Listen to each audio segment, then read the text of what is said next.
De Así Somos. ¿Cómo está equipo, Monty Salfate? Muy bien, muy queridos amigos, ¿cómo están ustedes? Oye, estamos bien, estamos con energía porque hace pocos días se conmemoraron los 60 años del terremoto más devastador del planeta Tierra en su conjunto completo. Estamos hablando de terremoto Salfate de 1960 de Valdivia, un terremoto que dejó, que cambió no solamente el estilo de vida, que cambió la geografía por completo.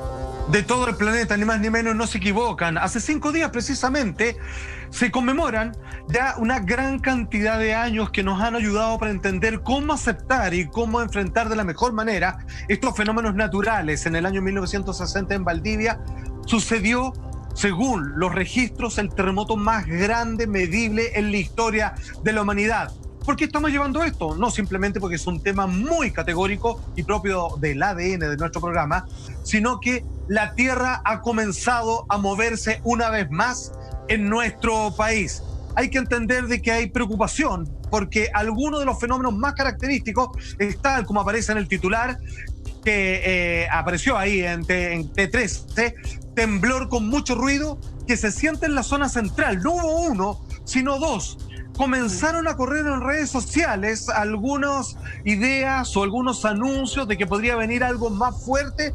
Vamos a estar hablando correspondiente a todo aquello. Y la pregunta del millón, atención, esto es, creo yo, lo más clave en estos momentos. ¿Podría Chile afrontar una pandemia y un fuerte sismo al mismo tiempo? Vamos a ver qué dicen los expertos y obviamente, por supuesto, aquí lo debatiremos en el panel. Así es, sería un escenario tremendamente catastrófico si ocurriera un terremoto en este momento. Claramente el país no está en condiciones de recibir un movimiento telúrico de esa magnitud como la que vivimos el 27F del 2010. Ojalá eso no ocurra, no lo podemos predecir. Solamente cabe estar confiados en que no nos va a ocurrir. Y claro, Salfate, como tú bien decías, estos ruidos generan incluso a veces más pánicos que el mismo movimiento. Vimos que fueron ruidos bastante extraños y eso también hay un punto ahí, algo que destacar importante, porque hay mucha gente que, por ejemplo, vive en edificios o es claustrofóbica y se asusta mucho y tiende a correr y tiende a salir. Y eso también puede provocar, no sé, fuentes de contagio cuando se reúnen personas en un mismo lugar producto de este pánico, ¿cierto? Absolutamente, Monty. Fíjate que tú has dado clave en un punto que es psicológicamente devastador para una gran cantidad de personas. Entendamos que en los últimos grandes temblores no ha habido ningún fallecido. Ojo, felicitaciones porque esas son las nuevas y grandes medidas de construcción que hay en la urbanización chilena en general. Sin embargo, los pocos fallecidos que hubieron murieron de miedo, murieron por un ataque cardíaco, fíjate. Entonces ahí el tema del ruido es fundamental porque les afecta más, porque a veces el movimiento algunos ni siquiera lo sienten. Te dicen, oye, ¿se entró el temblor? ¿Cuál? Pero el ruido nunca ha pasado inadvertido. Tenemos este titular con respecto a los dos ruidosos sismos que ocurrieron precisamente en la zona central el 21 y 23 de mayo. Tenemos acá el titular de página 7, en donde, abro comillas, dice ahí, sismo de ligera intensidad para Chile, porque estamos en Chile, para el resto del mundo estas cosas a veces son media intensas. Sismo de ligera intensidad se percibió en la zona central del país y punto, y agrega lo característico, se sintió fuerte ruido, jueves 21 de mayo a las 18:30 horas con una magnitud de 4.8 con una profundidad de 88 kilómetros, lo que es bastante cerca de la superficie en términos geológicos. El epicentro, 14 kilómetros al suroeste de Santiago. Oye, súper interesante lo que tú planteabas justamente, Salfate, de dedito para arriba para la infraestructura, de cómo estamos creando justamente, de cómo estamos aprendiendo de la memoria sísmica, de la memoria en cuanto a terremotos que tenemos en nuestro país. Pero pareciera ser que, claro, la reacción humana es la que todavía no sabemos controlar, porque efectivamente es el ruido que en alguna instancia uno puede decir, oye, positivo el ruido porque me puede preparar para este movimiento. Yo en el ruido tengo algún lapso de segundo para reaccionar y poder ponerme bajo el dintel de la puerta, qué sé yo, abrir la puerta para que no se me trabe en caso de que se hinche la madera, un montón de artículos, este triángulo de la vida que tanto se comentó luego del terremoto del 2010. Exacto. Pero en lugar de tener esa actitud, me parece que la mayoría, y acá voy a generalizar para que sirva el ejemplo, la mayoría lo que hace es alarmarse y escandalizarse sin una reacción concreta. Entonces, de repente uno dice, de qué tanto nos sirve nuestra memoria que tenemos en cuanto a los movimientos telúricos. Chile es uno de los países con más movimientos, con más opciones de terremoto. O sea, hablemos de la falla de San Ramón acá en Santiago, por ejemplo, de todas las comunas que atraviesa. Uno tendría que tener una preparación que parece que hasta el día de hoy todavía no parece funcionar en nuestro inconsciente. O sea, es que tienes mucha razón y hay que entender, siendo el país o uno de los más sísmicos del mundo, nosotros no tenemos una educación sísmica. No todo el mundo, o muy poco, quizás las nuevas generaciones saben qué hacer en caso de, estando en el colegio, en la casa, a dónde hay que dirigirse, qué cosas hay que tener a mano y todo lo demás. Entonces no lo sabemos, realmente no estamos preparados. O sea, se habla de que tenemos cultura, en realidad no tenemos cultura, lo que tenemos es un acostumbramiento. Y para mí es irreprochable para las personas que tienen miedo, porque ojo, hay personas que en su historia genética han perdido familiares, se les ha venido la casa abajo y tuvieron que, hasta el día de hoy, vivir de llegado en la casa de algún pariente o algo así. Oye, debo decirle que, maestra, dígame. Sí, no, una pregunta, porque mira, justamente estos días, a excepción de hoy, hemos tenido temperaturas súper altas, sobre todo en la zona central, en Santiago acá, han sido temperaturas dignas de primavera o verano. Parece que el otoño no quiere llegar. Ese desfase de la temperatura que vemos hoy día en nuestro clima, ¿tiene que ver con estos movimientos telúricos que hemos vivido o es solamente coincidencia? Si tú le preguntas a la academia, si tú le preguntas a los expertos digamos, en este campo de la ciencia, te van a decir que por ningún motivo. Sin embargo, me gustaría, como siempre, aclarar, la ciencia para muchos parece que es el nuevo dogma. Es como que antes, si tú no creías en Dios, te metían en la hoguera. Bueno, ahora como que si no aceptan lo que dice la ciencia, obviamente rechazan todos aquella otra sabiduría que es más intuitiva. Además, hay un error que es tremendamente terrible, que la gente cree de que la ciencia solo tiene una visión. Lo que pasa es que la mayoría de las veces en los programas de televisión, particularmente los matinales, invitan a los doctores o a los expertos que obviamente dicen lo que el protocolo indica. Todos los que piensan distinto, médicos tan calificados o científicos tan calificados como el que más, a esos obviamente los mantienen al margen. Así que me gustaría muy bien aclarar ese punto. Oye, ¿les parece, muchachos? Sí, hay mucho cuestionamiento y uno se pregunta, ¿por qué ahora, o yo estoy sintiendo más, es tan característico de estos temblores, de estos movimientos, el ruido? En ocasiones, de hecho, en la quinta región, nos contaba nuestra Victoria, la Dani, que sintieron mucho ruido sin movimiento luego de estas manifestaciones del 21 de mayo y el 23 de mayo. Tenemos una gráfica, Salpate, que nos explica el por qué se origina este ruido previo al temblor. Exactamente, la explicación nos la da ni más ni menos una persona al cual yo le tengo mucho respeto, un caballero a él, a diferencia de otros colegas que lo acompañan, que son unos mal educados, que la tele les hizo mal, digamos, y que son todos muy pomposos, y que el resto de sus colegas con los que sí tengo relación hablan de los zafados que son los otros personajes. Sergio Barrento, un caballero como siempre, director ni más ni menos del Centro Sismológico Nacional, espero que el bigotón que lo acompaña nunca pase a mayores. En un punto de prensa hace algunos años junto a la ONEMI, él nos explica esta situación respecto a los ruidos y que tiene que ver con una mecánica física muy sencilla pero que psicológicamente nos afecta. Dice así: las primeras ondas de propagación al llegar a la superficie se transforman en ondas acústicas. Suena como quien golpea una copa, vibra y suena. En algunos casos se percibe con un fuerte ruido previo al sismo, que generalmente es el que perciben las mascotas y se vuelven locos un par de segundos antes, gato y perro. Situación que obedece a la primera llegada de las ondas de la superficie. O sea, ese fuerte ruido que acompaña durante el sismo en sí llega muchas veces antes que el movimiento telúrico, que es, por así decirlo, como la banda sonora, digamos, del estremezón que se viene a continuación cuando la Tierra comienza a sacudirse. Y tiene que ver precisamente con que cualquier ruido, cualquier golpe, llega también con un sonido que lo acompaña, y al tener que transcurrir este movimiento de placas que se van rompiendo entre sí hasta manifestarse en la superficie, el sonido en este caso llega más rápido. ¿Qué es más rápido que el sonido? La luz. ¿Qué es más rápido, digamos, que el efecto físico cuando cubre muchas distancias, en este caso el último 88 kilómetros? El sonido. Es como las ondas vibratorias de los distintos efectos viajan unas primero que otras.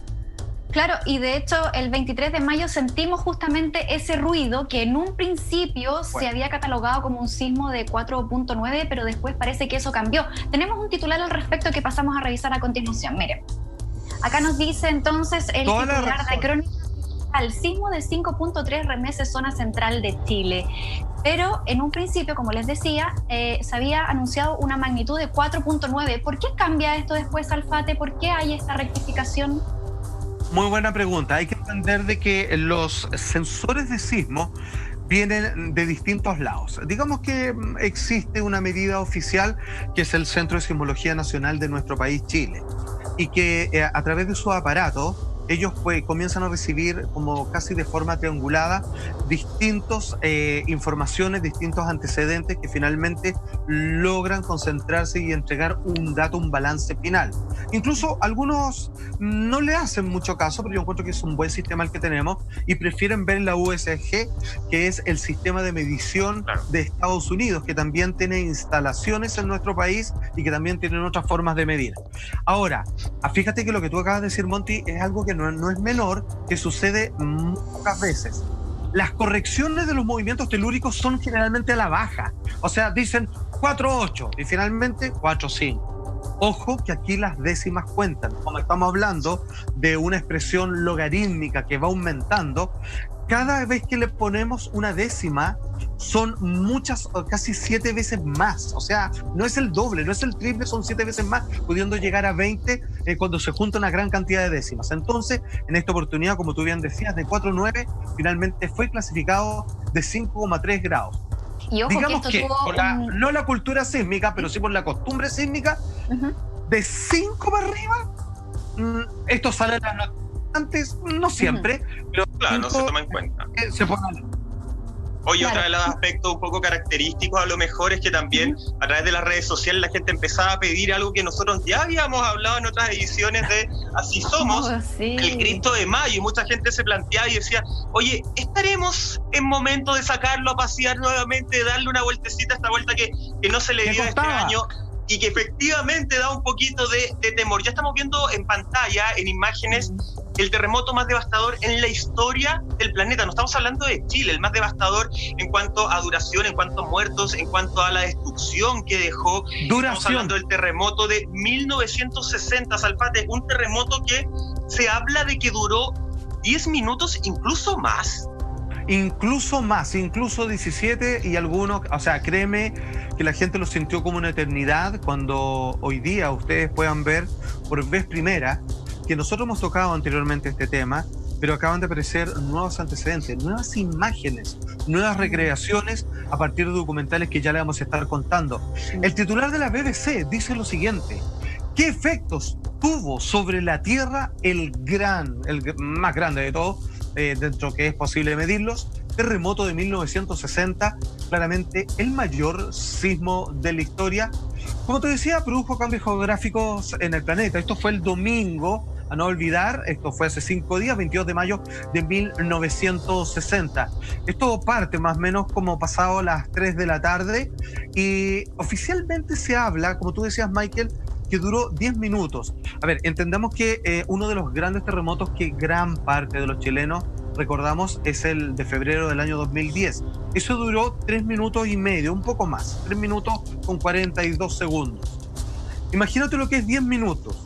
Y imagínate cómo está esta otra posibilidad de que quizás dicen que duró 17, porque aquí ya no estamos hablando de un terremoto, estamos hablando de varios que se fueron conectando y que provenían de días anteriores. La magnitud, a ver, además de los 5.000 kilómetros que tenemos de costa chilena, de los 5.000, o sea, de todo lo que es, desde Arica, digamos, hasta al final, digamos, prácticamente rozando la Antártica, 1.000 de ellos finalmente sufrieron una rotura en el interior de la Tierra. 1.000 kilómetros de Chile se vieron completamente comprometidos acá. Sí. La magnitud 9,5, pero ojo, los sistemas de medición llegaban hasta eso y llegó al tope la aguja. O sea, puede haber sido más.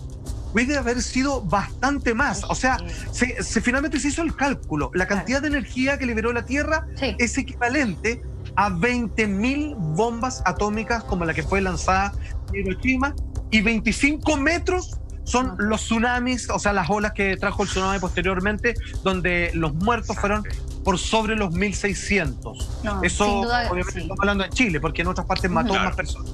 No, sin duda que un evento que quedó marcado en nuestro país y también en la historia del mundo. De hecho, también leía que este terremoto liberó 25 veces más energía que el mismo terremoto del 27F. Causó casi 2.000 muertes y pérdidas por más de 500 millones de dólares.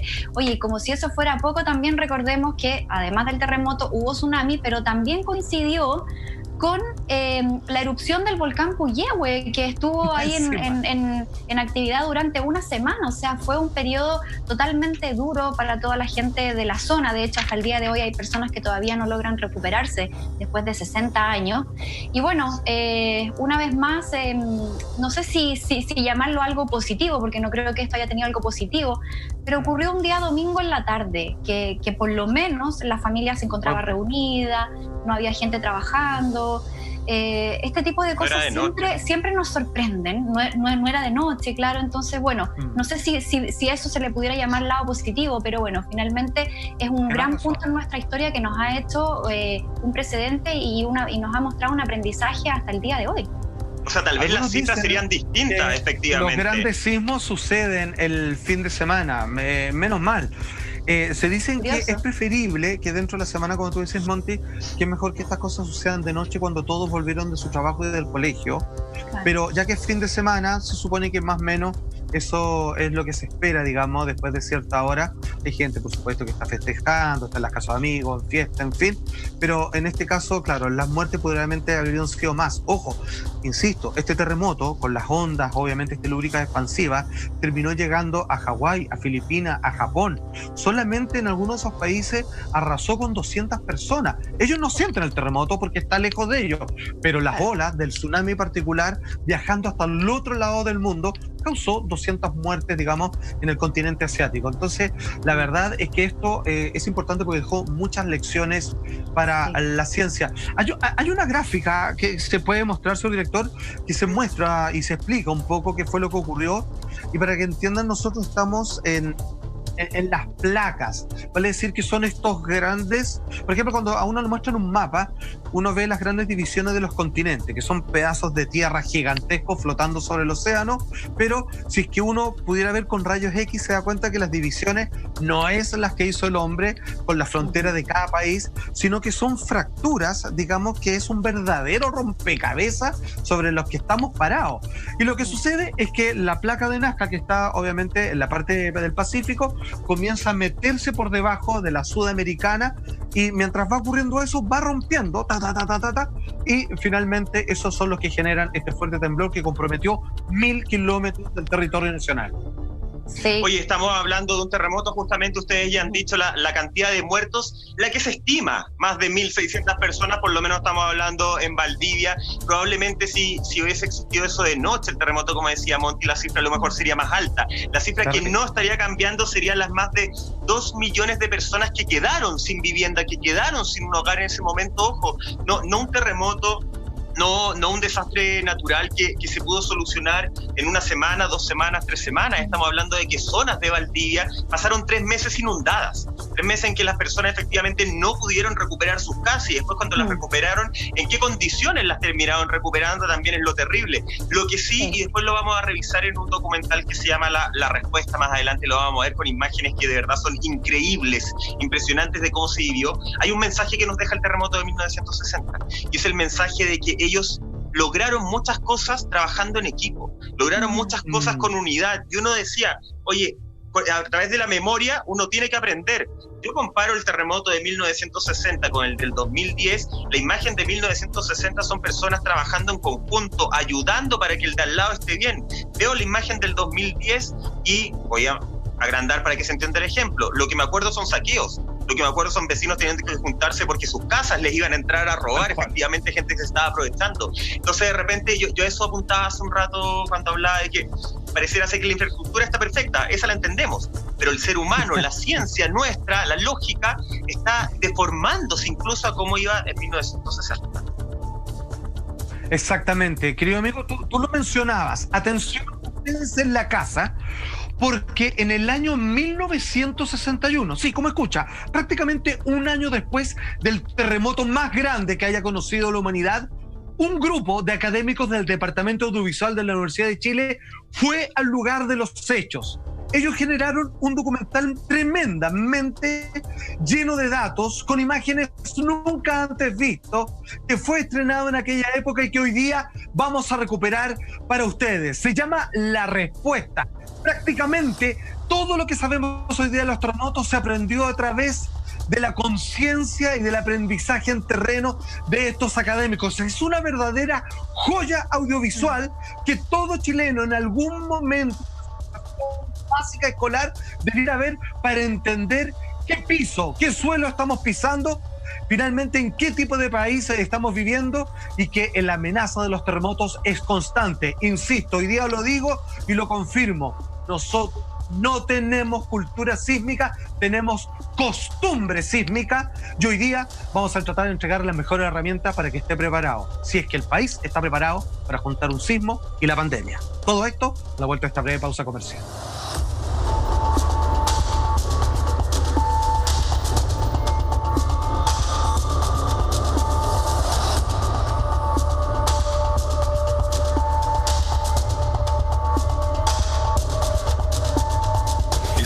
Así somos, una presentación.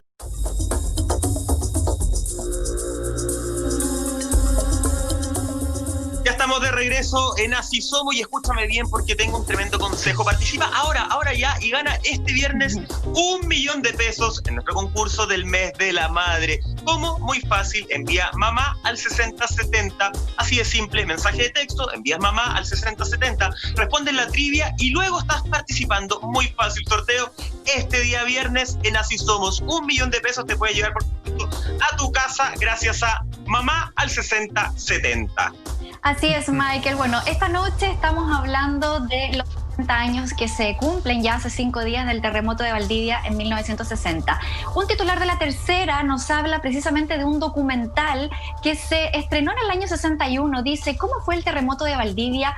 Revisa La Respuesta. El sorprendente documental de la Universidad de Chile que fue estrenado en 1961. Es una joyita perfectamente que ustedes pueden encontrar en YouTube. Pero, Salfa, queremos ir a los detalles de esto. ¿Por qué este documental es tan valioso? Porque recoge imágenes que fueron captadas al día después que ocurrió este megaterremoto, ¿cierto? Exactamente. Si bien esto se estrenó el 11 de abril del año siguiente, 1961, este grupo de académicos decide ir no solamente a registrar cuáles fueron las consecuencias, obviamente, de este tremendo sismo, como dice el titular de La Tercera, La Respuesta, el sorprendente, porque no es menos, es una tremenda joya de registro histórico en nuestro país.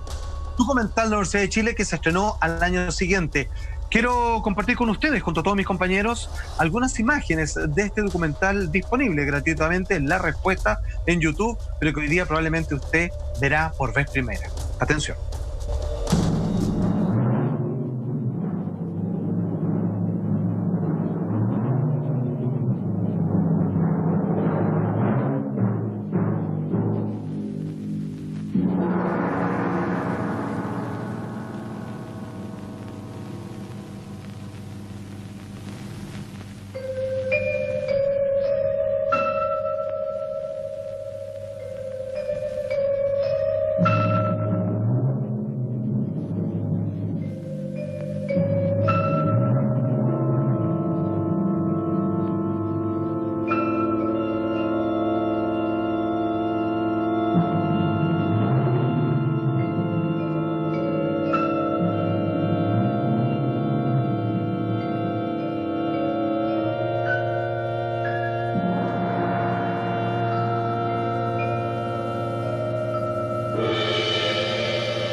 Pocos creerían en otras latitudes lo que hemos visto y vivido en Valdivia si no se hubiera dejado constancia de ello en este documento.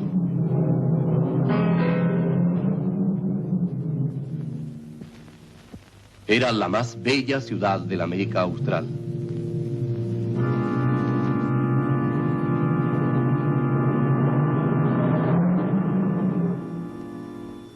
De los malecones y del muelle solo quedan los restos.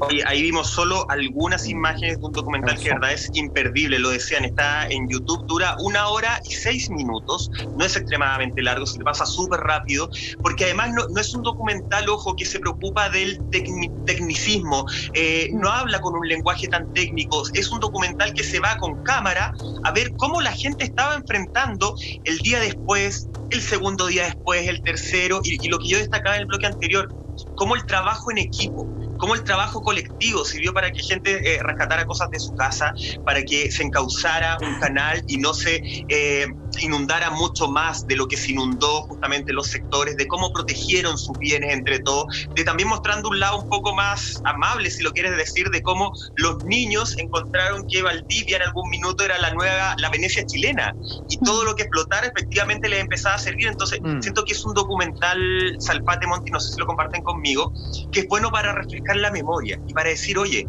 salieron de este desastre trabajando en equipo, lo que hemos escuchado tanta hora, no nos salvamos de la pandemia solo, nos salvamos en equipo, pero que pareciera ser que internamente todavía no lo tenemos relacionado, todavía no lo tenemos asociado. Sí. Y esa es la respuesta, Salpate, la respuesta es el trabajo en equipo, día y noche, da lo mismo, pero juntos, porque solos no ganan absolutamente nada. Por desgracia, Michael, fíjate que se han hecho una cantidad de estudios en términos de respuesta sociológica, y fíjate que la pregunta que se hace, que es la primera, es ¿qué es peor? ¿Un terremoto en Valdivia o en Santiago, donde sea, en Valparaíso, en 1960 o ahora? Y la respuesta siempre ha sido ahora, porque la densidad de población, por las grandes construcciones que hay hoy en día, finalmente aumentan la posibilidad de riesgo. Si uno lo compara con el terremoto del Cristo de Mayo, la verdad es que fue parte de las edificaciones las que más asesinaron personas. En este caso, ese no sería el problema, pero el colapso económico, de hambre, sanitario, y que obviamente de personas que demorarían mucho en poder sacar desde los escombros a los supervivientes, finalmente el desastre sería aún peor. Y estamos hablando de otro Chile, de otros tiempos, quizás un poquito más amistosos, más cariñosos y mucho más colaborativos que el de hoy. Hoy día vivimos en tiempos bastante raros, descomunicados, desconectados, muy egoístas, donde cada uno le importa su propio metro cuadrado. La verdad es que hoy día el desastre, yo creo que no me cabe la menor duda, mejor arquitectónicamente preparado, humanitariamente muy por debajo de cómo era la gente de 1960. Sí, o sea, de hecho, la respuesta más clara, Monti, es, y te paso la palabra al tiro, la portada de este miércoles de La Cuarta, justamente, de que habla que, según un estudio que se hizo en Estados Unidos, donde se encuestó a personas de más de 53 países, nosotros somos, en varias encuestas, el segundo país que menos respeta las medidas sanitarias para el COVID-19. O sea, menos del 50% de los encuestados chilenos, Monti, reconocía tener un aislamiento social. El resto, el aislamiento físico, le daba lo mismo. Y yo por eso quiero volver a lo que tú hablabas del trabajo en equipo, porque si bien yo creo que mucha gente a lo mejor tiene la conciencia y la voluntad de efectivamente respetar las cuarentenas, de quedarse en la casa, este trabajo en equipo no solamente tiene que ser entre los vecinos, entre las comunidades, sino que tiene que ser un trabajo colaborativo con nuestras instituciones, con quienes nos gobiernan también. Hace un par de semanas atrás nosotros hablábamos, por ejemplo, de cómo países obviamente mucho más evolucionados como Finlandia o como Noruega tenían estas bóvedas. ¿Se acuerdan que hablábamos de estos grandes depósitos de comida y también de insumos? Y aquí uno dice, a ver, si tenemos un antecedente, que Chile es un país que tiene en su ADN la catástrofe, porque lamentablemente tenemos una historia muy triste, ¿cómo todavía no podemos predecir y no nos podemos preparar para este tipo de cosas que nos van a seguir pasando? Y hoy día, ¿por qué la gente sale de la casa?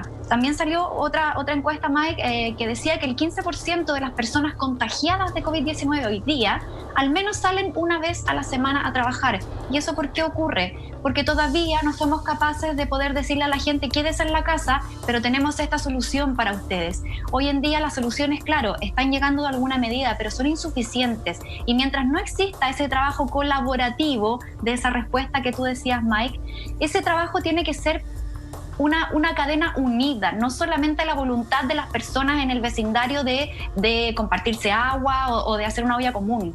Entonces, yo creo que ese tipo de cosas son las que hoy tienen que replantearse como país. Acá estamos todos metidos, gobiernos, instituciones no gubernamentales y sociedad civil. No, sin duda, y ojo, yo también, muy breve, se entiende que además yo cuando mi crítica apunta a las personas que sí lo pueden hacer. Todos entendemos, creo que hacer una cuarentena en Las Condes es distinto a hacerla en Santiago Centro y distinto a hacerla en La Pintana, por nombrar algún tipo de, alguna otra comuna justamente. Y esas medidas tienen que venir desde el Estado. Ahora, tú lo planteabas hace un rato, Salfate, volviendo al tema en sí de los terremotos, de los temblores. Nosotros somos un país con cultura sísmica, o en realidad lo único que tenemos es historia sísmica, porque comparando el 2010 con la comparación a 1960, yo creo que los resultados vienen para atrás incluso. Absolutamente. Yo, mira, me gustaría recalcar algo porque me quiero hacer cargo de manera muy personal, es que como suele ocurrir en estas fechas, y esto pasa como 2 veces al año en general y nunca ha cesado, es que la gente comienza a compartir la idea de que, oye, escuché por ahí, me dijeron que se viene un terremoto fuerte y hablan de junio y todo lo demás. Déjame decirles lo siguiente. Incluso aquellos que aceptan las teorías de la migración sísmica, etcétera, etcétera, no está planteado nada similar como que venga un superterremoto próximamente. ¿Va a pasar o no? Yo no tengo la menor idea, no tengo ni una bola de cristal, ni un sistema personal para predecir semejante cosa. Solamente de lo que se habla es que como en estas épocas la Tierra se mueve y si es que llega a haber algún temblor, digamos, de importancia en el norte del país, son terremotos como las magnitudes que hemos estado viviendo, quizá un poco más, vale decir, no es de mayor preocupación, tenemos otras cosas entre manos en estos momentos. Sin embargo, nosotros acabamos de ver una joya, porque no se puede, colocarle otro adjetivo, y está disponible en YouTube la respuesta documental del año 61 con respecto al gran terremoto del 60 en Valdivia. O sea, véalo ya y entienda que otro Chile era aquel entonces, aceptando, digamos, y sabiendo responder ante la peor tragedia de aquel entonces. Hay otro documental. Atención con este. Aquí esto es tremendamente valioso porque finalmente tenemos el testimonio de 3 supervivientes del terremoto. Dice el titular de La Tercera. ¿Cómo fue? Ojo con esto, que es peor que un terremoto y siempre ha sido así. El maremoto de 1960, documental que reconstruye la inexplorada historia del devastador tsunami del terremoto de Valdivia. Basta decir que un tsunami es tanto o más feroz que no solamente asesina, porque el agua no perdona, uno se puede quedar quieto y a menos que se abra la tierra, digamos, y nada te caiga encima, te va a asustar y nada más. Pero un tsunami no perdona, entra el agua, arrasa con todo, al punto de que hizo esto mismo en Filipinas, Hawái y Japón, asesinando personas a la distancia, en el otro extremo del Océano Pacífico. Entonces, este testimonio, y con respecto a las personas que sobrevivieron y que en carne propia sintieron lo que es pensar que se venía el fin del mundo, así literalmente, es algo que queremos compartir con ustedes el día de hoy. El mar se secó para adentro. Mirábamos el mar siempre cuando de repente viene, se levantó como un volcán así del mar y salió. Y justo pasó a arrasar a donde nosotros trabajábamos. Y pasó y salió así una tira de agua. Y después nosotros alcanzamos a salir con lo puesto, nada más. Todo destruido, estos campos era pura tierra. Los matorrales, los bosques, los dio fue dando vueltas, los tenía para arriba, los amontonó todo. Todo lo que es bajo aquí lo llevó el mar.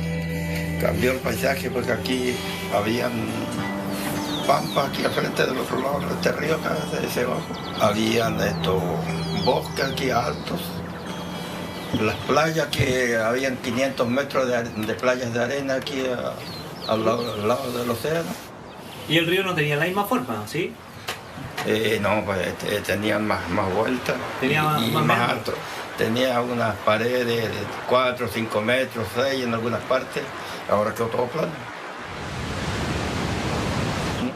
Nosotros los ganamos a firmar la casa, ¿no? Pues nunca lo transcurrimos que la mar podía salir, pues y la mar de aquí no lo gobernaste, niña. Así que cuando nosotros nos dimos cuenta, teníamos un bote en el río.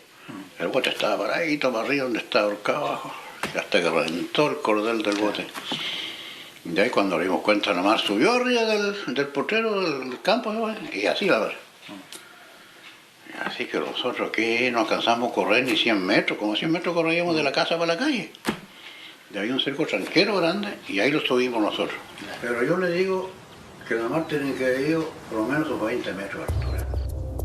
Veíamos recién parte de un documental que se estrenó hace muy poquito, titulado Tsunami de 1960, la ciencia de la memoria, que recogía el testimonio de personas que lograron sobrevivir a esta catástrofe. Y es súper importante también, es clave el testimonio de estas personas, porque además de toda la tecnología que tenemos hoy día disponible para poder estudiar estos fenómenos, como los drones, los satélites, los GPS, el testimonio de quienes vivieron en carne propia todo esto está muy vivo y ha sido clave para poder armar esta investigación, porque en el fondo esta historia se completa precisamente con todas esas experiencias que precisamente veíamos en ese documental y que llama la atención. Se fijaron ahí la cuña del señor al final, que hablaba del ruido precisamente, que es lo que hablábamos al principio del programa, de los temblores que sentimos hace unos pocos días atrás, ahora en mayo.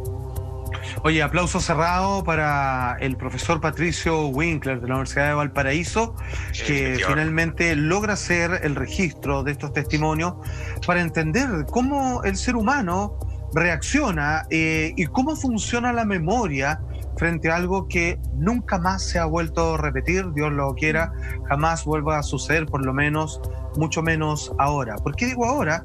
Porque obviamente estamos en un colapso a escala global.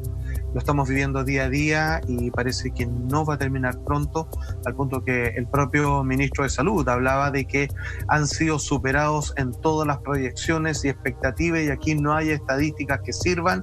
Ahí hay algunas empresas que se están aprovechando y generando quiebras simplemente para quedar liquidadas completamente sus deudas y esperando un mejor momento económico para volver, sin importar, digamos, siendo que podrían aguantar aquello que es resistir junto a sus empleados, porque fíjate que la pandemia es solo uno de los puntos de la destrucción social que se está viviendo en estos momentos. Si eso le sumamos al estallido social, la verdad es que el tema es bastante preocupante. Sin embargo, ese documental que estaba describiendo Monty hace un ratito es de una exquisitez en términos de registro y de testimonio con respecto a aquellas personas que vivieron en carne propia esto. O sea, hay que entender de que, insisto, la gente se arrodillaba, se tiraba al suelo de forma de entregarse. Es como claramente lo que alguna vez había leído en el Apocalipsis, en la Biblia, está sucediendo ahora, y algunos ofrecían su vida, así como derechamente,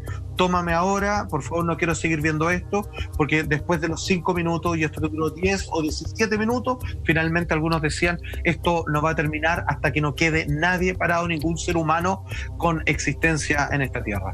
Eso es clave lo que tú dices, Alfate, porque además este terremoto del 60 venía precedido de varios movimientos bien fuertes, ¿cierto?, en otras regiones. Entonces, en un contexto sociocultural distinto al que vivimos hoy día, en un contexto donde además la religión era mucho más importante que hoy día, hay muchas personas que efectivamente pensaron que esto era prácticamente un castigo divino, a tal punto que se llegó, y según la historia, investigado, y en algún momento existieron personas detenidas justamente por esto.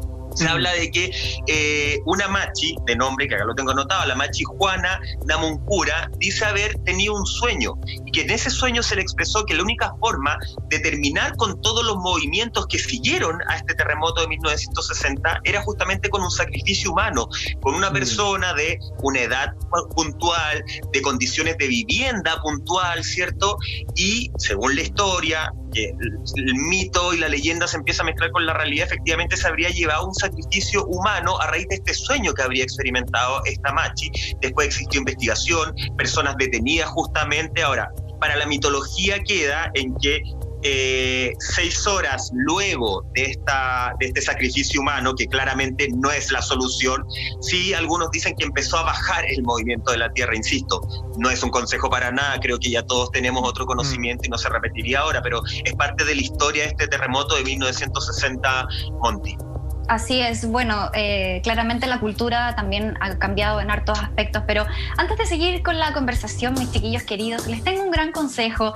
Te invitamos a esta hora de la noche a disfrutar de los exquisitos sabores de Tica, snacks elaborados con productos naturales y una gran variedad de papas producidas por familias agricultoras de Chiloé. Encuentra tu pack desde 5.592 pesos en tienda.lared.cl. Qué rico para disfrutar de un picoteo, ¿cierto? Muy bien, absolutamente.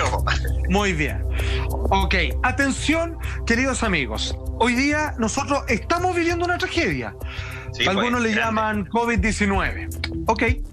Nosotros sabemos que vivimos en el país más sísmico, o uno de los más sísmicos de todo el planeta, y la Tierra ha comenzado a manifestarse, y por ahí también se habla de ciertos pronósticos para los próximos días. Ok. Aquí entonces tenemos que hacer una pregunta que es urgente. ¿Estamos preparados hoy, en este momento, los chilenos, para que se combinen dos tragedias, una de naturaleza telúrica y otra esta pandemia que no tiene para cuándo irse de nuestras vidas? Esta misma pregunta se lo hicieron académicos de la Universidad de Chile y la verdad que créame que usted quiere escuchar y entender la respuesta que tienen para nosotros. Todo esto a la vuelta de esta última y más breve pausa comercial. No se vaya, no se vaya.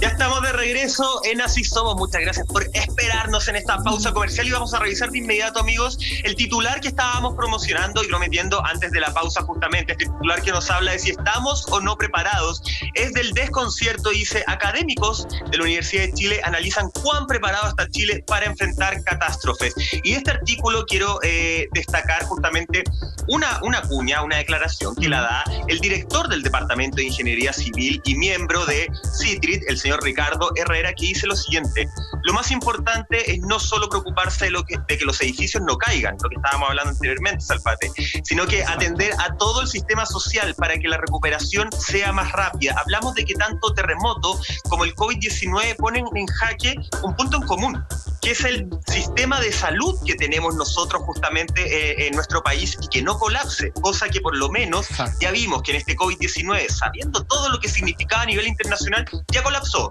No hay otra forma de decirlo. Sí. Absolutamente. Y fíjate que hay que decir que este estudio, esta respuesta frente a cuán preparados estamos para la pandemia que hoy día asola al planeta entero y con otro desastre natural que, como decía Monty, es muy característico de nuestro territorio, teniendo todos los climas y una rica geografía en todas sus variantes.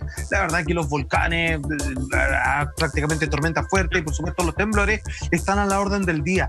Y acá hay un tema que en varios países, como en Argentina, como en Alemania, como en Estados Unidos, ya comenzó a estallar. Quiero que se entienda bien esto. No estoy haciendo una sugerencia, no estoy haciendo un llamado a la desobediencia, pero hay algo que no se han hecho cargo debidamente que tiene que ver con el aislamiento y el encierro. Hay personas que se están volviendo con un nivel de neura que ya no soportan más y hay que hacerse cargo de ello. El aislamiento social, leo parte del informe, resulta complejo de sobrellevar únicamente a través de la salud. Para la académica de la Facultad de Medicina de la Universidad de Chile, Alicia Villalobos, dice: este fenómeno, el del aislamiento, el de la cuarentena, el de que hasta que se pase, aguanten encerrados nomás, total, digamos, aquí estamos juntos en esto. Ok, este fenómeno debe ser abordado, tan importante esto, desde todas las áreas del conocimiento. Hay que entender que este confinamiento no se puede sobrellevar fijándonos solo en la prevención del contagio, sino que debemos atender una serie de otros factores colaterales. Después de que hay un temblor, después de que hay un terremoto, saben que la gente que queda botada con traumas, que quedan con miedos, que nunca más en la vida pueden volver a dormir tranquilo, el menor ruido saltan, viven con un estrés constante. Después de la cuarentena, después de lo que la gente está viviendo, ni siquiera le meto el tema del hambre, digamos, de que algunos se vuelven locos, que no soportan a su familia porque la ven 24 horas. Esto va a traer consecuencias psicológicas graves. Quiero decir algo, esto para todo Chile, pero yo vivo en una ciudad que se llama Santiago, dentro de la región metropolitana, y aquí la mayoría está loco. Cuando digo loco me refiero a que tenemos la ciudad con mayor concentración de problemas de salud mental. La gente es rabiosa, la gente anda estresada, la gente es capaz de tirarte el auto encima.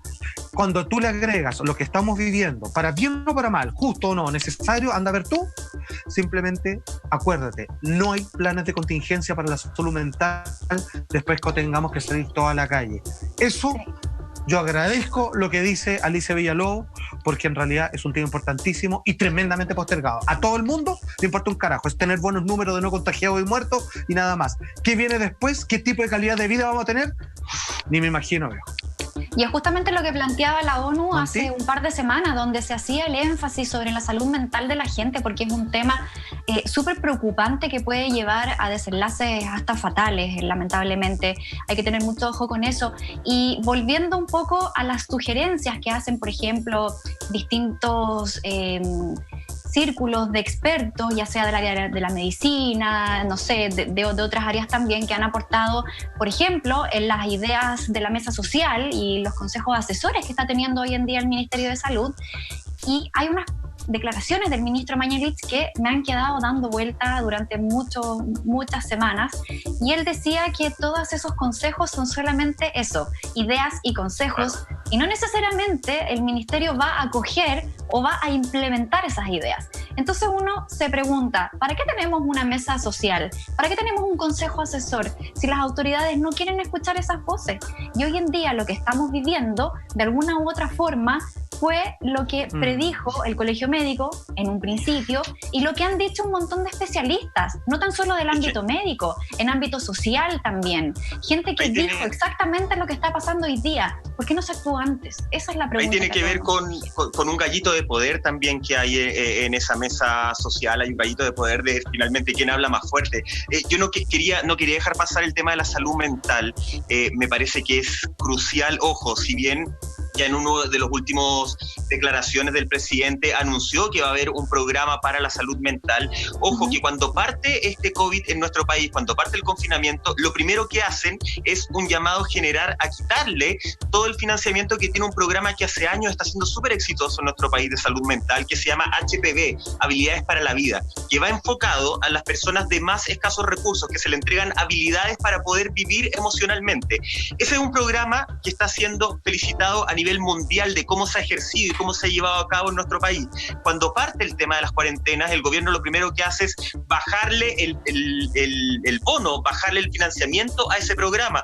Fue tanto la queja, fue tanto el alegato que dijeron ya, ¿saben qué? Lo vamos a mantener por un tiempo más, pero ojo que ese es un programa que le está ayudando demasiado a las personas más débiles, más vulnerables de nuestro país, y creo que labor social de todos es no permitir que Habilidades para la Vida se venga abajo, porque es un programa que ha salvado la vida de muchas personas. Esos son efectos que no hay que analizar posteriormente, no tenemos que pensar en la salud emocional el 2021, 22, 23, es hoy día, y es por eso que da tanta rabia cuando hay personas que se pasan todas las medidas por el... la comida que está siendo entregada a modo de ayuda por el gobierno Salfate, ahí tú tienes un tremendo tema para mañana también. Este programa hace muchos años fue pionero en manifestar algo que tituló como los 5 venenos. La pregunta que hay que hacerse es si las personas hoy día se enferman más, probablemente tiene que ver sobre su base alimenticia. ¿Cuáles son esos 5 venenos y que están tremendamente y poderosamente presentes en las canastas familiares? Es lo que vamos a hablar mañana. Mucho ojo con lo que comes, porque lo que comes puede ser tu medicina y que tu medicina sea tu comida. Todo eso mañana. Así es. Nos encontramos mañana a la medianoche. Muchas gracias, Michael. Gracias, maestro Juan Andrés Alfate, y a ustedes también por acompañarnos. Hasta mañana.